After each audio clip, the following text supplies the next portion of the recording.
4 years ago I met Esa-Pekka Salonen, the cover artist on the new issue of Gramophone, in Berlin's Apple Store.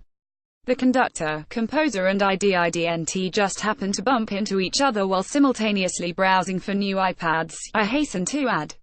I was there because he was fronting Apple's new advertising campaign, and that this uncompromising contemporary classical musician was deemed to be representative of the cool creativity Apple wanted to convey remains, for me at least, a high point in recent merchandise marketing history. But while a 4-year-old iPad will already have been superseded several times by newer models, Salonen, about to celebrate his 60th birthday, only grows in wisdom and reflectiveness, as our interview reveals. He emerges as a man immersed in music, but immersed in the wider world too, his hinterland and creative vision embracing both remote landscape and the latest technology, just as his music-making embodies creation and recreation within the same questing outlook. A perfect model, perhaps, of an artist for our era. An artist's growth may be gradual, technologies, however, is vertiginous. Last month, the international record industry body the IFPI revealed that digital revenue, i.e. downloads and ing, now makes up more than half of the global music market. That's a figure that now holds true for 32 countries, 6 of which crossed that threshold this year.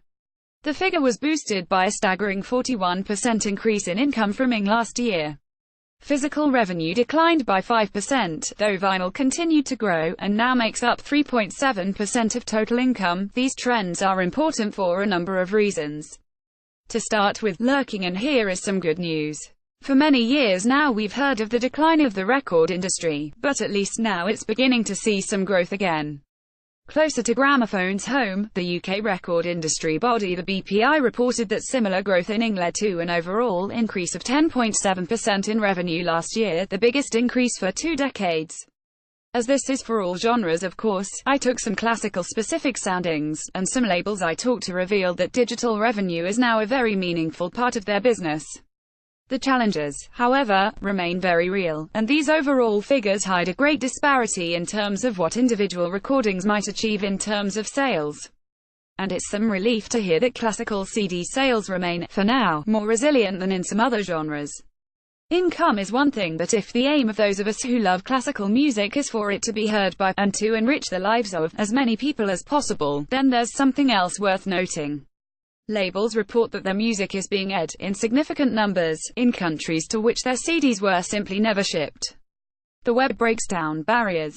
Music breaks down barriers.